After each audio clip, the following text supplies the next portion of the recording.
Hello friends, welcome to our YouTube channel success era. बात करते हैं शिक्षा विभाग की। बहुत सारी अपडेट एक साथ है और आपने इस चैनल को सब्सक्राइब नहीं किया है तो इसे सब्सक्राइब कर ले, बेल आइकन को प्रेस कर ले, जिससे अपडेट आपको मिलते रहे। गायघाट, मोतीपुर समेत कई नियोजन इकाइयों में हुआ खेला आ रहा है सामने। टीईटी में 83 पास अंक है, लेकिन 81 वाले का भी चयन हो गया है। और जिसमें एक और चीज़ मैं आपको बता दूं, 82 पे था, बोनस नहीं देना है, लेकिन बोनस भी देने के साथ साथ इस जो नियोजन हुई है छठे चरण की, उसमें इस तरह की अपडेट सामने आ रही है। थोड़ी इसको देखते हैं। और ट्विटर कैंपेन के बारे में हम सभी एक्टिव है। आपको पता ही होगा कि ट्विटर कैंपेन चलाया जा रहा है।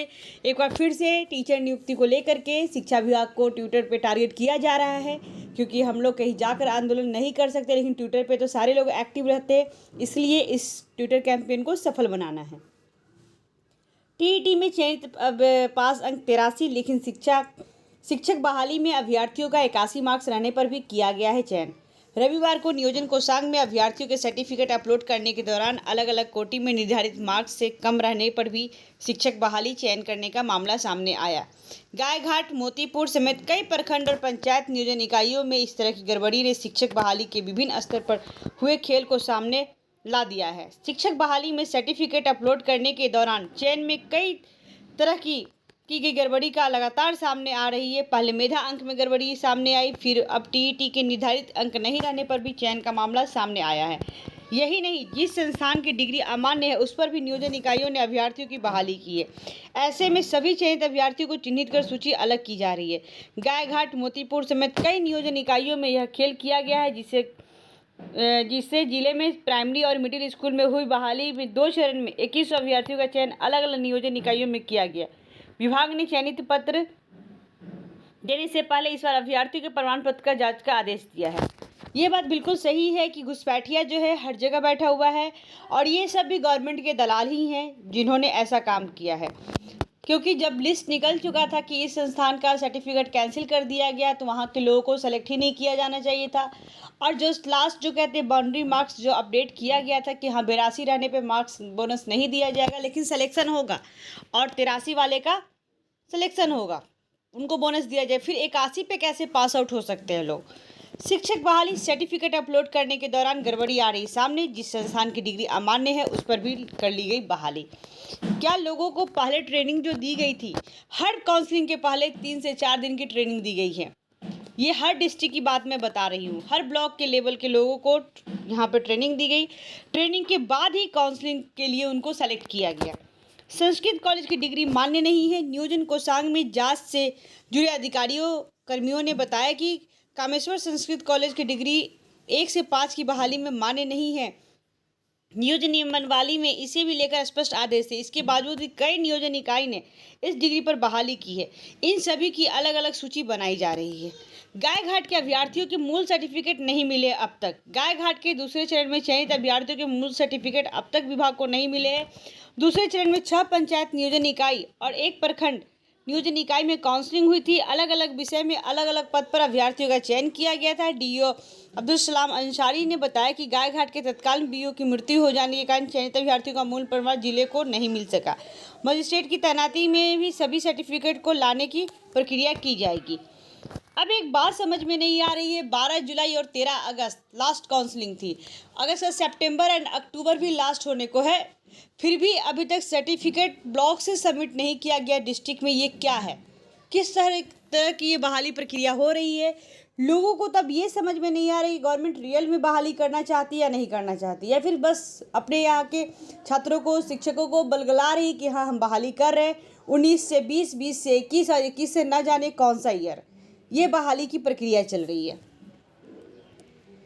साथ ही शिक्षा विभाग एंड विजय कुमार चौधरी ने एक रिप्लाई किया कि किसी योग्य अभ्यर्थियों के साथ अन्याय न हो, सरकार के स्तर से पूरी कोशिश की जा रही है, जिसमें वक्त लगना स्वाभाविक है।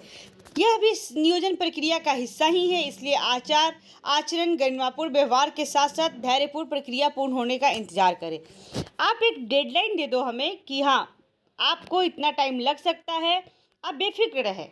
किसी तरह का शोरगुल, कोई हल्ला, किसी तरह की कोई करने की अपवाद फैलाने की ज़रूरत नहीं है, ना ही आवश्यकता है। हाँ, जैसे कि आपने एक डेडलाइन दिया कि इतना तक फॉर्म सबमिट करना है, हम लोगों ने कर रिलैक्स हो गया कि चलो 1 मंथ का टाइम मिला है। काउंसलिंग का जैसे डेट फिक्स किया, ऐसे ही आप जॉइनिंग लेटर का और थर्ड फेज की काउंसलिंग का डेट फिक्स कर दो कि हाँ, इतना से इतना के बीच थर्ड फेज की काउंसलिंग होगी। लेकिन उस बात पे अड़े रहो। ये जो कहते हैं चुनावी एजेंडा हो या सरकार का जो भी स्टेटमेंट होता है, जब तक ऑफिशियल लेटर ना निकले उस पर भरोसा नहीं कर सकते हैं।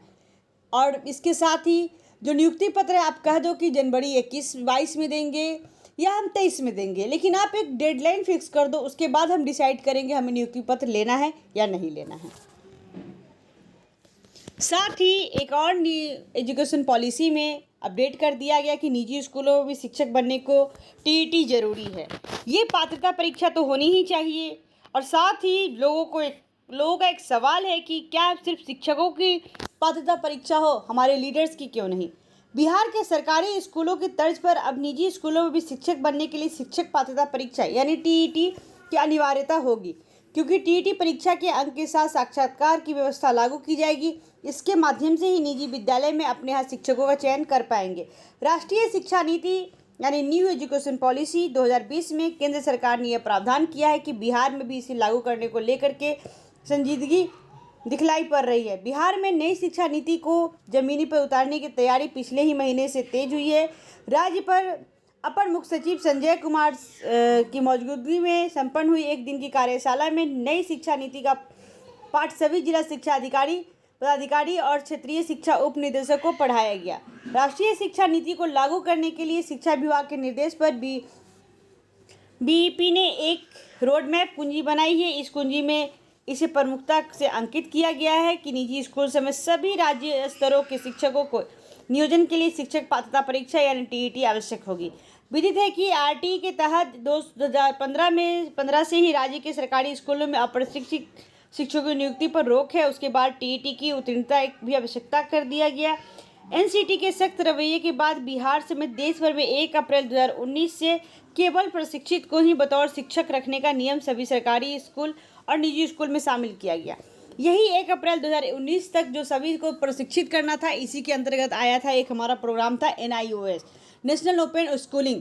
ठीक है, तो ये चीज़ था। और उसके अंदर बहुत सारे कोर्स होते हैं, तो उसमें एक DLED को भी जोड़ा गया, डिप्लोमा इन एलिमेंट्री एजुकेशन, जिसमें 6 मंथ का इंटर्नशिप पहले से इंक्लूड था। जो पहले से टीचर थे जिनके पास ट्रेनिंग था, सर्टिफिकेट कि हाँ हम पहले से यहाँ पढ़ा रहे हैं, उनके लिए एक कोर्स था।